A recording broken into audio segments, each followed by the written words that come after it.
പാലക്കാട് നിന്ന് പുറത്തു വന്ന സ്കൂളിൽ നിന്ന് പുറത്തു വന്ന വീഡിയോയിൽ കാരണമായി പറയുന്നത് മൊബൈൽ ഫോൺ പിടിച്ചു വെച്ചു എന്നുള്ളതാണ്. സ്കൂളുകളിൽ മൊബൈൽ ഫോൺ ഉപയോഗിക്കുന്നതിന് പരിധികൾ നിയന്ത്രണങ്ങളൊക്കെ ഉണ്ടാവും. പക്ഷേ മൊബൈൽ ഫോൺ ആരും അങ്ങനെ ഉപയോഗിക്കാത്ത സാധനമൊന്നുമല്ല, ഒരു നിരോധിത വസ്തുവൊന്നുമല്ല, വീടുകളിലും സമൂഹത്തിലൊക്കെ വ്യാപകമായി ഉപയോഗിക്കുന്ന ഒരു വസ്തു കൂടിയാണ്.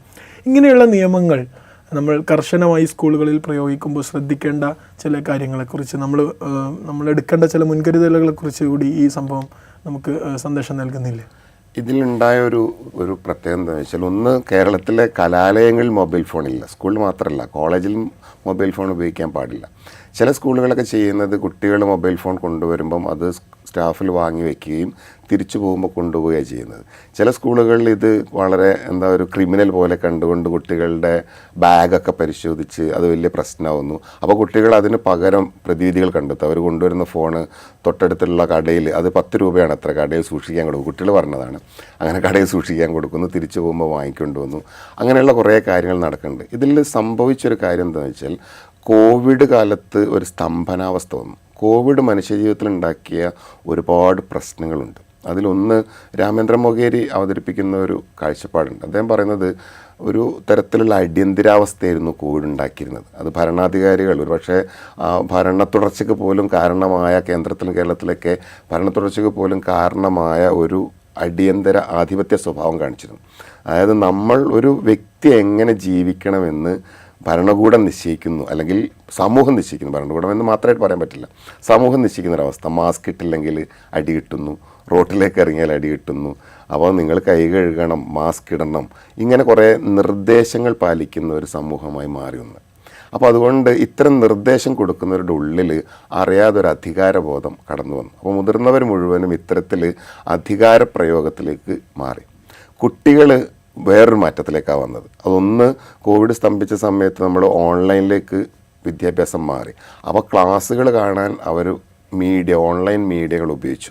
അപ്പോൾ സ്വാഭാവികമായും ഈ മീഡിയയ്ക്ക് ഒരു തരം അഡിക്ഷനുണ്ട്. ഇത് ലോകത്ത് ചർച്ച ചെയ്യപ്പെട്ടാണ്. 2019 ശേഷം ഇറങ്ങുന്ന എല്ലാ ഫോണിലും ഒരു ഡിജിറ്റൽ വെൽബീങ് എന്ന് പറയുന്നൊരു ആപ്പ് ഉണ്ട്. ഈ ആപ്പ് ലോകം ചർച്ച ചെയ്തിട്ട് മനുഷ്യന്മാർക്ക് ഈ അഡിക്ഷൻ ഉണ്ടാകുമെന്ന തിരിച്ചറിവിൽ നിന്നാണ് ഈ ഡിജിറ്റൽ വെൽബീങ് എന്ന് പറയുന്ന ആപ്പ് കൊണ്ടുവരുന്നത്. എത്ര സമയം സ്ക്രീൻ ഉപയോഗിക്കുന്നു, അതിൽ പോസിറ്റീവായിട്ട് ഉപയോഗിച്ച ഏതാണ്, ഇതെല്ലാം ഈ ഡിജിറ്റൽ വെൽബീങ്ങിൽ കാണാൻ പറ്റും. അപ്പോൾ ഈ ഒരു കാഴ്ചപ്പാട് കുട്ടിയിൽ സ്വാഭാവികമായിട്ടുണ്ടാവും. കാരണം അവർ മൊബൈൽ കൊടുക്കാൻ പാരൻസ് നിർബന്ധിതരായി, കുട്ടികൾ കാണാൻ നിർബന്ധിതരായി. അത് കുട്ടികളിൽ പറയുന്ന സ്ക്രീൻ അഡിക്ഷൻ പോലെ ഒരുപാട് കുട്ടികളിൽ അത് മൊബൈൽ മാറ്റിവെക്കാൻ പറ്റാത്ത അവസ്ഥയിലേക്ക് കുട്ടി മാറി. അപ്പോൾ ഷോർട്ട് ടെമ്പേർഡായിരിക്കുന്ന ഒരു കുട്ടിയെ സംബന്ധിച്ചിടത്തോളം മൊബൈൽ കിട്ടാതിരുന്നാൽ പ്രശ്നമായിരിക്കും. ഇപ്പോൾ അധ്യാപകർ തന്നെ പറയുന്ന രസകരമായ ഒരു കാര്യമുണ്ട്. ഇപ്പോൾ കുട്ടികളുടെ PTA മീറ്റിങ്ങിന് പാരൻസ് വന്നില്ലെങ്കിലും മൊബൈൽ ഫോൺ പിടിച്ചു വെച്ചാൽ പാരൻസ് തിരിച്ചു വാങ്ങാൻ വരും. കാരണം അവർക്ക് വീട്ടിൽ നിൽക്കാൻ പറ്റില്ല എന്ന്. അതൊരു വലിയ പ്രശ്നമാണ്. കാരണം കുട്ടികൾ അത്രമേൽ മൊബൈലുമായിട്ടാണ് പോകുന്നത്.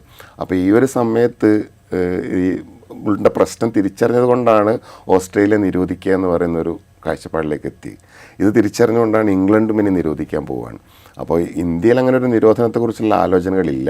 പക്ഷേ പാരൻസ് കുട്ടികളുടെ സമയനിഷ്ഠ, ഫോണും മുഴുവനായും ഉപേക്ഷിക്കുക എന്നതല്ല, 2 കാര്യങ്ങളിൽ ശ്രദ്ധയുണ്ടായേ പറ്റൂ. യാഥാർത്ഥ്യം തിരിച്ചറിയാനുള്ള കഴിവില്ലാത്ത കുട്ടി എന്ന നിലക്ക് രക്ഷിതാക്കൾ അവരെ ഇതിൻ്റെ വരും വരായികകളും പ്രശ്നങ്ങളും ബോധ്യപ്പെടുത്തുകയും രക്ഷിതാവും കുട്ടിയും തമ്മിൽ നിരന്തരമായ സംസാരം നടക്കുകയും വേണം. എന്താണ് കുട്ടി കാണുന്നത്, കുട്ടിയുടെ ചിന്ത എങ്ങനെയാണ്, ആ ചിന്തയിലെ ശരികേടുകൾ ഉണ്ട് എങ്കിൽ അത് തിരുത്താനുള്ള ഒരു ഉത്തരവാദിത്വം അധ്യാപകരും രക്ഷിതാക്കളും ചെയ്യേണ്ട ഉത്തരവാദിത്വം തന്നെയാണ്. മൊബൈൽ ഫോൺ ഉപയോഗിക്കാൻ കൊടുക്കാതിരിക്കുകയല്ല വേണ്ടത്, അതിനെ മിസ്യൂസ് ചെയ്യുന്നതിന് പകരം എങ്ങനെ യൂസ് ചെയ്യാം എന്നുള്ള ബോധം കുട്ടികളിൽ ഉണ്ടാക്കലാണ് ഇന്നത്തെ കാലത്തെ ടീച്ചിങ്ങിൻ്റെയും പാരൻറ്റിങ്ങിൻ്റെയും പ്രധാനപ്പെട്ട ഒരു ഉത്തരവാദിത്വം എനിക്ക് തോന്നുന്നു.